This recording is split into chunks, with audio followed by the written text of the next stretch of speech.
Olá, galerinha do sexto ano, tudo bem com vocês? Nós estamos aqui, na reta final, com a última semana da PET volume 4, Já estamos recebendo a volume 5, então essa semana é a nossa semana 4. Então, vocês vão pegar o material de vocês, o caderno, quem faz no caderno, a apostila, quem faz na apostila, e fazer o cabeçalho, colocar PET, volume 4, história, o nome completo de vocês, sexto ano e a turma que vocês fazem parte. Então, nessa semana 4, nós vamos estar com o tema Grécia Antiga, do militarismo de Esparta à formação da cultura ocidental.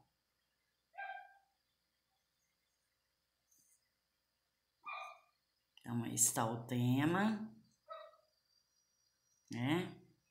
E para entender a Grécia Antiga, nós temos que estar estudando duas cidades-estados, que é Esparta e Atenas.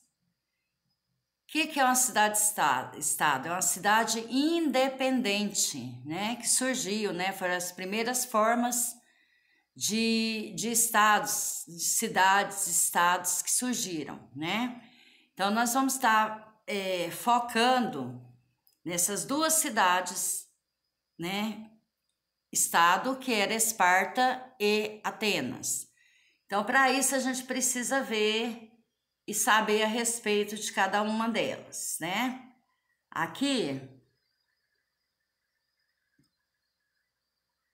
a gente vai ver primeiro sobre Atenas, Que a gente já sabe que é uma cidade-estado. Então, Atena é um território que abrange a Península Ática. Foi formada pelo Jônio por volta de 1600 a.C., além de aqueus e os eólios. Aqueus e os eólios também foram povos que contribuíram para a criação dessa cidade-estado. Sua economia era voltada para o comércio marítimo e a pesca. Investiam tanto no conhecimento mental quanto no físico. Então, lá, além de formar as pessoas intelectualmente, eles também preparavam as pessoas físico, eles preparavam para a guerra, para que eles fossem guerreiros. Era uma monarquia e depois a democracia foi instaurada.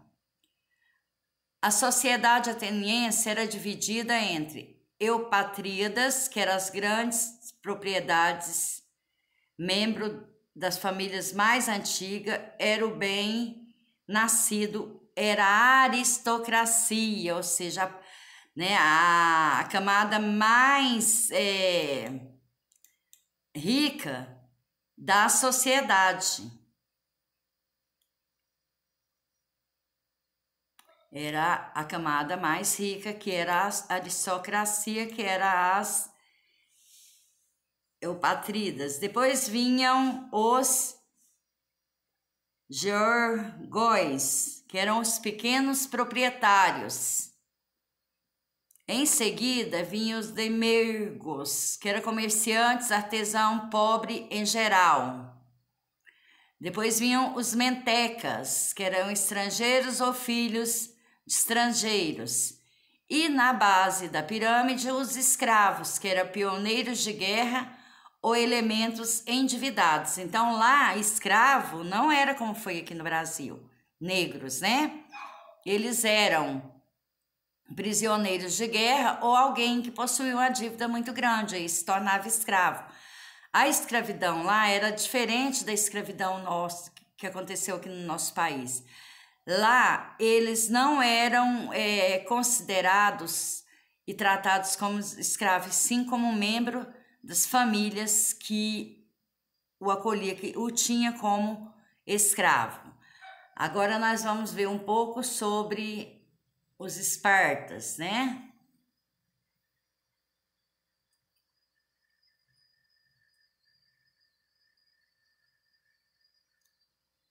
Então, os espartas se formou quando os dórias conquistaram o sul do Peloponeso, em 700 a.C. Derrotaram seus inimigos e conquistaram toda a península, transformou-as em vassalos e escravos. Sociedade altamente militarizada, educação direcionada para a área militar. Mulher deve se cuidar para gerar bons filhos. Como que era a sociedade? Tinha um cidadão espartanos, homens ricos, donos de terras e escravos. Controlava a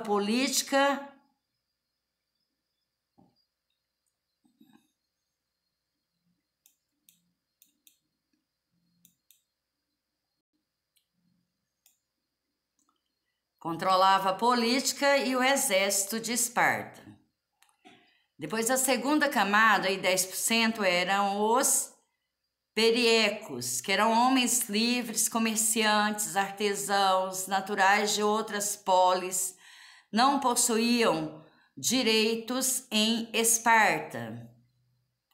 Pois vinham os ilotas, que eram escravos pertencentes ao Estado espartano. Trabalhavam para sustentar a elite espartana. Se vocês quiserem conhecer mais sobre o assunto, sobre Atena e Esparta, vocês têm um filme que vocês podem estar assistindo. Ele se chama Rapto de Helena, né? Que é onde desencadeou as guerras entre essas duas cidades-estado. Aí vem um texto para vocês estarem lendo, que fala sobre o militarismo espartano e a democracia ateniense e as mulheres da Grécia. Então vem a história, né, das batalhas, fala sobre como que era a vida das crianças, né, que lá em Esparta as crianças eram preparadas para o militarismo, para a guerra, a partir dos 7 anos de idade. Então, vocês vão fazer a leitura desse texto para vocês terem um conhecimento a mais sobre essas duas cidades-estados. E também para estar respondendo às atividades. Então, vocês podem ver que é um texto bem extenso, mas que vocês vão estar fazendo a leitura. Quem tiver a apostila, está na apostila. Quem não tiver, está no documento de PDF que eu mandei das atividades da quarta semana. Aí vem a primeira atividade para vocês fazerem. Mediante o que você aprendeu sobre a sociedade de Esparta e Atena, preencha o quadro abaixo informando a qual sociedade corresponde cada característica informada. Aí nós vamos ver as características e a cidade-estado que tinha essa característica. Sociedade militarizada. Eram os espartas. A partir dos 7 anos, eles preparavam a criança para a guerra, para ser soldado, para lutar. Legislada pela Jerusa, que era tipo da Câmara, né, de Vereadores aqui, Esparta, né, porque lá eles viviam em quê? Em uma democracia. Controlado por uma aristocracia, Atenas. Sociedade oligárquica, Esparta. Adepto da democracia, Atenas. Legislado pela Eclésia, Atenas. Mulheres circulavam livremente, Esparta. Mulheres sem participação política, Atenas. Então, essas são as características que você e as cidades-estados que vocês vão colocar aí no quadro. A questão de número 2 agora. Atualmente, a grande maioria dos países ocidentais vivem em regimes considerados democráticos e defendem a democracia como fator essencial para a vida pública de suas sociedades. Sabemos que esse conceito surgiu em Atenas no século 6 a.C., que noções como o Brasil são adeptos deste regime. Escreva o que você entende como democracia na atualidade. Aí a gente tem aí a resposta que democracia é um regime de governo cuja origem do poder vem do povo. Na nossa Constituição brasileira, que é a Carta Magna que rege o país, que tem todas as leis do país, em seu parágrafo 1º, fala o seguinte, que todo poder emana do povo e em seu nome é exercido. O que isso quer dizer? Que o povo que escolhe seus governantes para governar para eles, né? Por exemplo, você vai ter eleições agora, nós vamos escolher prefeitos e vereadores. A gente vai escolher aquela pessoa que a gente acredita que vai defender o nosso direito.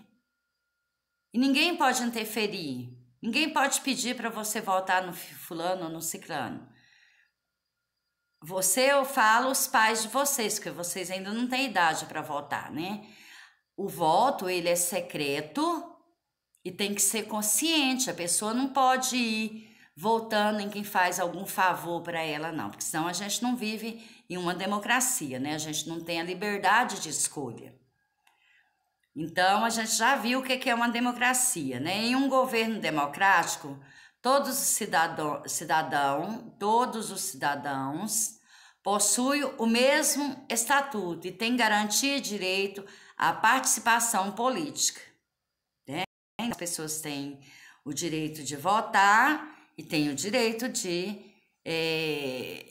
se candidatar a algum cargo eletivo, como prefeito, vereador, governador, senador, presidente da República.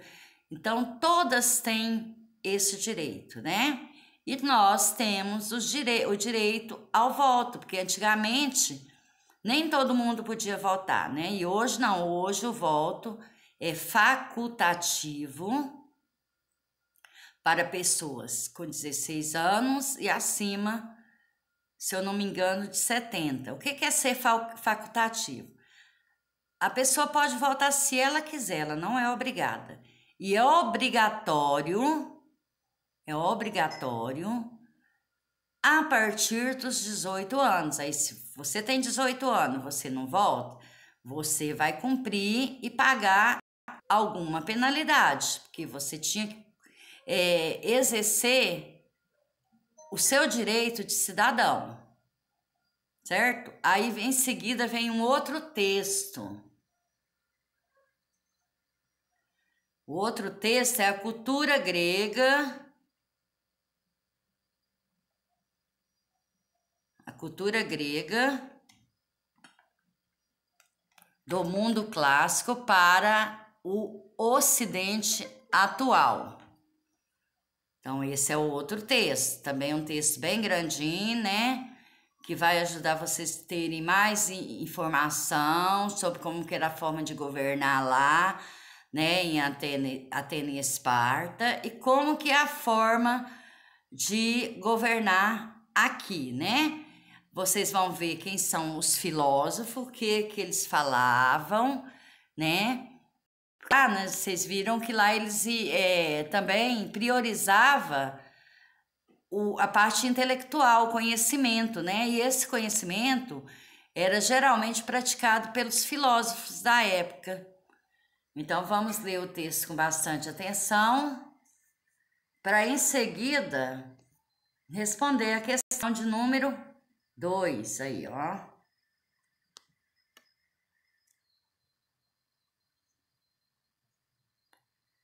Então, uma questão de número 2 é a seguinte.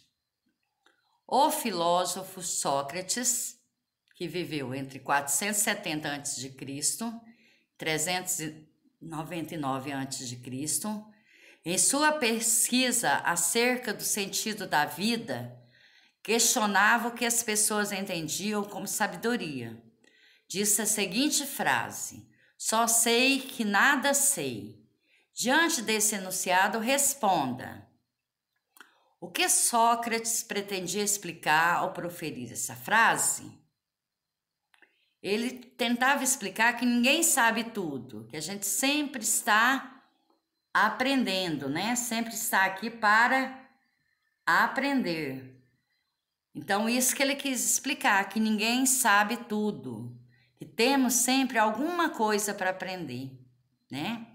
Então, essa é mais uma motivação de vocês lerem os textos, de vocês pesquisarem sobre essas duas cidades-estados, sobre os outros conteúdos que vocês estudam nas PETs, porque a gente sempre está aprendendo, né? Então, Sócrates já dizia que eu só sei que nada sei. Isso é a letra A. Agora, a letra B. Em sua opinião, o ser humano tem conhecimento suficiente para explicar o mundo em que vive? Explique. Então, o que eu expliquei aqui, né? Que eu acho que não. Conhecimento humano não tem fim. O mundo sempre apresenta questões a serem estudadas. Então, a partir do momento que você se empenha em ter conhecimento, você sempre vai buscar e sempre vai estar aprendendo algo novo, porque o conhecimento é uma coisa que nunca tem fim. Pode ser o conhecimento do cotidiano, das vivências, pode ser o conhecimento teórico, conhecimento científico, né, que traz nos livros, nos outros meios de informação. Sempre está surgindo algo novo, né? A gente tira por base essa pandemia agora, né? Já houve outras pandemias na história. A gente já estudou, algumas pessoas já estudaram essas pandemias, né? E agora, essa que surgiu, ela é completamente nova. Então, os médicos, os pesquisadores estão estudando esse vírus. Tanto é que até agora não saiu ainda uma vacina. Por quê? Porque o conhecimento a respeito dessa questão ainda não foi resolvida. Então, a gente tem que entender que o conhecimento nunca tem fim, né? Que está sempre surgindo novas questões, está sempre surgindo conhecimentos novos, né? A serem estudados e a serem resolvidos, né? Então, essa é a nossa quarta semana da PET 4, né? A última semana. Depois que vocês fizerem, vocês tirem foto legível, enviem pelo e-mail, né? Assista o vídeo para poder resolver as questões, que é muito importante. E já estamos, gente. Houve aí a notícia de que a gente ia voltar, né, aos estudos presenciais. Nada é definido ainda. Tanto é que já saiu a PET 5. Então, algumas cidades estão na lista de quem iria voltar, né, que está na onda verde da pandemia. Só que já entraram com recurso, então a gente não sabe quando que vai voltar ainda. Então, o que a gente tem que fazer? Fazer as atividades, enviar, porque essas atividades é o que vai provar que vocês cumpriram a carga horária, que vocês estão frequentes às aulas. Tenham uma boa semana, bom trabalho, beijos.